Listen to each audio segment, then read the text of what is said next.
বাংলাদেশে হিন্দু নিপীড়ন হচ্ছে অভিযোগ করে তা বন্ধের দাবিতে ভারতের রাজধানী দিল্লিতে বাংলাদেশের হাই কমিশনের অফিসের কাছে বিক্ষোভ করেছে অন্তত ৩,০০০ মানুষ।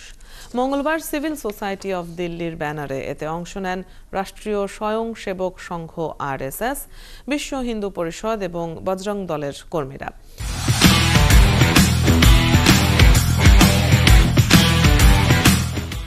এদিন বেলা 11:30 নাগাদ লুটেন্স দিল্লির ৩ মূর্তি ভবনের সামনে জড়ো হন মিছিলকারীরা।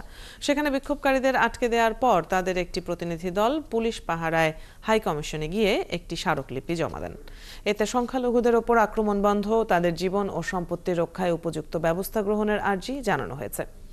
এর আগে এদিন বেলা বাড়ার সাথে সাথে চাণক্যপুরীতে হাই কমিশন অফিসের কাছে আসতে থাকে খণ্ড খণ্ড মিছিল। তাদের সবার হাতেই ছিল প্রতিবাদী ব্যানার, প্ল্যাকার্ড। সেখানে মঞ্চের সামনে দাঁড়িয়ে বাংলাদেশ বিরোধী স্লোগান দেন তারা। অপ্রীতিকর ঘটনা এড়াতে দিল্লি পুলিশের পাশাপাশি দাঙ্গা পুলিশও মোতায়েন ছিল সেখানে। অন্তত ১.৫ ঘন্টা অবস্থানের পর শেষ হয় শান্তিপূর্ণ এই বিক্ষোভ মিছিল।